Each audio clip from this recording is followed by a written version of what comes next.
touched a little bit on this on my last video. Signs of a healthy gecko.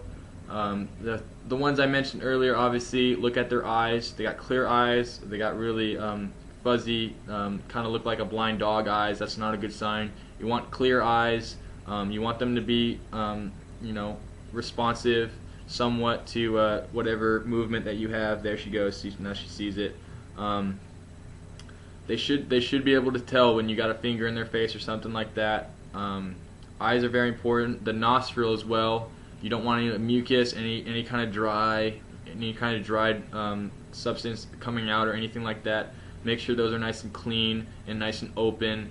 The other thing is the strong rear legs. That's something a lot of people don't know about these animals. Is that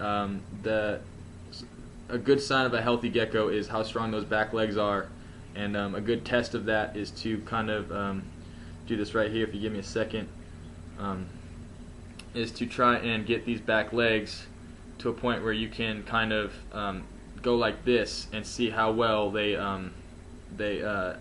do with that, and how well they can handle that kind of up and down movement. So hind legs are very important. You want them to be able to climb. Check their fingers. That's not such a big deal, but I know a lot of people, if you're buying an older gecko from a friend or something, they might not be taking as good of a care of their claws as you want them to. So just double check that. Another important thing when dealing with their limbs is looking right where their arm comes and touches their body. A lot of times you get some dry skin in there, so get a Q-tip, get it nice and wet, get it back in there, get it nice and moist. Make sure that all of their limbs are nice and don't have any dry skin, no dry spots. Nice even color. The color really is not that big of a deal. These guys are always shedding. And also, I said this in my last video, if they've been sitting in the heat for a good amount of time, they're going to be a little bit lighter colored. If they've been in their hide box, their moist hide box, in their humid spot, they're going to be a little bit darker because they're cooler and their blood's not flowing as quickly. So don't be too discouraged about the coloring if it starts changing color on you. The only thing that I would say to look out for is if your gecko becomes extremely pale, almost to a point of being white or yellow, like it just really, really pale. And usually they have to do something else. If they're not eating or they're not moving a lot or something else that you notice is bad with them. But usually skin color is an okay thing to be changing and to be different on a day-to-day basis. If you do notice a problem and you are worried about it, just give it a couple days, see how your gecko's doing. If they keep eating, if they're still going to the bathroom, those are all good signs. So if it's just skin color, just kind of chalk it up to shedding or the temperature that you have them in. You can try increasing the humidity if it's not high enough in your opinion. That might work. Some other things, obviously you're looking for growths. You're looking for any kind of mucus, any kind of mouth rot, any kind of lacerations or incisions, like scab-looking things, where there's blood, you can see red. That happens a lot on the mouth and under the legs, any part of the limb. So what I would do is, if I'm picking this gecko up for my first time, I would first want to check her eyes. And if eyes look okay, I'm going to go to her mouth and I'm going to check out her mouth, and I'm going to see if she has any kind of bulges or anything on her tongue especially. I want to make sure that she can open her mouth all the way. The next thing, if her mouth is looking okay, is I would check her nostrils. Make sure, like I said earlier, there's nothing coming out of there. It doesn't look dry. There's no there's just nothing there that looks bad. I would then look maybe in the ears. Not very common, but there can be some problems with their ears because they do have those open holes. If you get water in there or something, just keep an eye on that. The tongue, the mouth, and the nose is very important as far as when you're talking about growth. And then obviously, like I've said a few times already, the eyes is very important too, to determine how active or how alert your gecko is. Shedding is a very big part of these guys' lives. They're always doing it. So when they do, they will eat their skin. So let them do that. They will eat whatever they shed. It will look like they are basically eating themselves. They will tear it off of their fingers. They will tear it off of anywhere they can get to it. But let them eat it. It's got vitamins. It's got nutrients. It's good for them. Don't discourage that with your gecko. At the same time, though, if it's been 2 days since your gecko shed and ate its shed, don't leave a bunch of dead skin lying around that was left uneaten. Make sure you clean that out of there right away. Another important thing to kind of keep track of with geckos and other reptiles is their eating pattern. You really want to get a good idea of how many crickets your gecko eats on average during a single feeding. You want to know how often they feed. Do they feed every day? Do they feed every other day? Do they feed a couple times a week? When do they eat? Do they eat at night? Do they like during the morning at like 6 a.m.? So you gotta figure out what your gecko likes, when they like to eat. My recommendation to anyone who wants to keep track of an eating pattern is just get a piece of scratch paper, printer paper, scotch tape, and just stick it above wherever you have your terrarium on the wall, and just do a tally check for each day. So Monday, Tuesday, Wednesday, Thursday, Friday, Saturday, Sunday, and then just every day how many they ate. If they didn't eat anything on Monday, put a 0. If she had 4 crickets on Tuesday, put 4, etc., etc.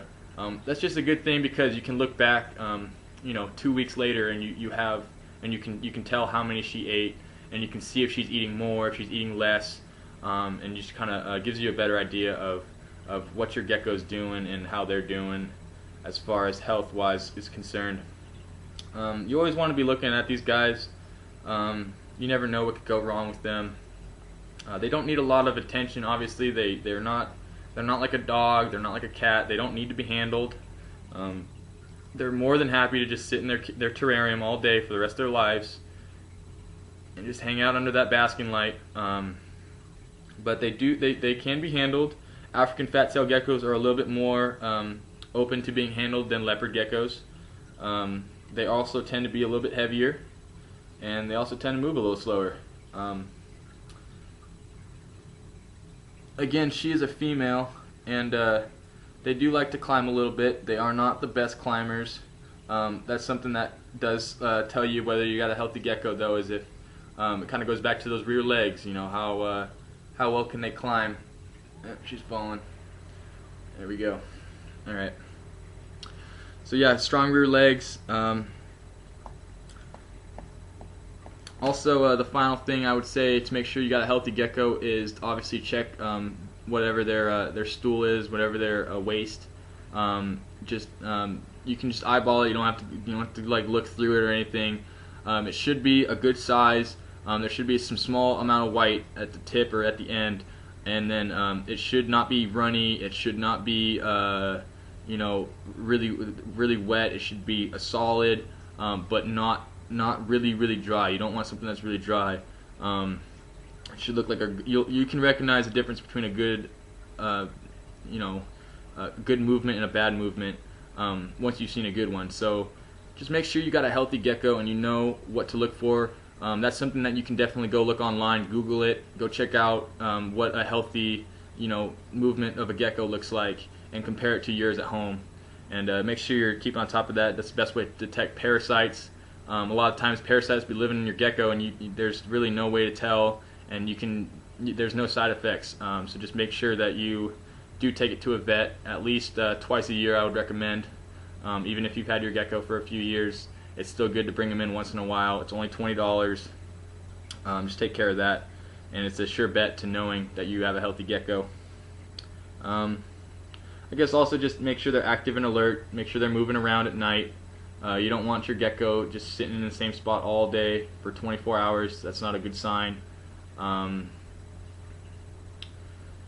Just try and get to know your gecko as best as possible. That's all I can really tell you. Keep in mind those signs of good health, especially when you're buying a gecko. When you're buying geckos, you just want to make sure that it's got everything that you want your gecko to have. You don't want to have to deal with a health problem when you bring it home, and not be prepared for it when you bought the gecko. You know, for example, I bought her, I was expecting it to be a huge hassle. I was kind of looking forward to the challenge. But if you're not like, if that's not you, if you want something easy, if you want a pet, just to hang out with you, just right away, boom, tomorrow, you want to have one of these in your hand. Go out and buy an adult.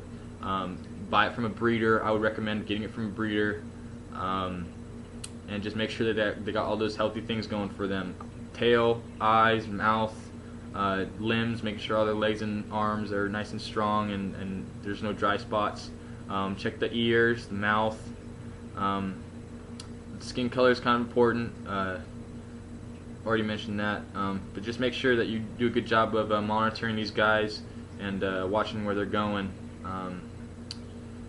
You don't want to wake up one day and realize that your gecko is not doing so well. So keep an eye on them. I know that they kind of like to hide. Especially if you got a bigger tank, it's hard to find them sometimes. But keep an eye on the tail and make sure you're watching out for your gecko. They're good pets. You guys can check out my other videos. I got some on diet, substrate, lighting, and that includes humidity. I also have some information concerning babies and adults and the differences and some of the pros and cons of getting a baby or an adult. I also talk about sizes of terrariums and what I recommend as far as lighting goes. And then just make sure you guys are checking out those videos. Make sure you know as much as possible about these guys before you go out and get one. They are a lot of fun. Most of the work you're going to be doing is not so much with the gecko, but more so with the terrarium.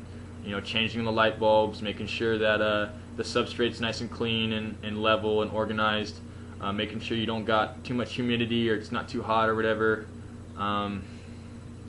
Just keep an eye on their waste too. You don't want them getting into their waste. That's not good because it can recirculate bacteria back into their digestive tract. So yeah, once again, just keep an eye on them. But you can see they do like to climb. She's been moving around quite a bit in this video. If you see my other videos, she's not as active, but yeah, they do like to climb around. They'll get on if you let them kind of free roam a little bit, which I don't recommend around the house. But if you put them on your shoulder or something, they might crawl on your back. They're fun to just kind of mess around with. Be aware though, before you ever pick up a gecko, wash your hands. You don't want to transmit any kind of bacteria infection to them. And then when you're done, make sure you wash your hands as well. Geckos do carry salmonella, especially in their feces, and they are a reptile. They are an animal. They do eat crickets that you feed them. So they're an animal. Make sure you wash your hands. You don't want any of those diseases on you afterwards, especially when dealing with reptiles. It's a lot different with a dog and a cat. But with these guys, you can really get yourself sick if you don't practice proper hygiene, both for yourself and for your gecko. It's kind of a win-win, so just do a good job of that. Yeah, once again, make sure you guys do some research, know everything you can. I know I'm probably just kind of talking a lot right now. I just want to make sure I covered everything. These are really cool pets, man. They live a long time. If you take proper care of them, they can live about 15 years. Average lifespan, though, is about 10. And make sure you have proper humidity levels. That's the #1 cause of gecko deaths annually. So do a good job of keeping that humidity in check. Check out those other videos.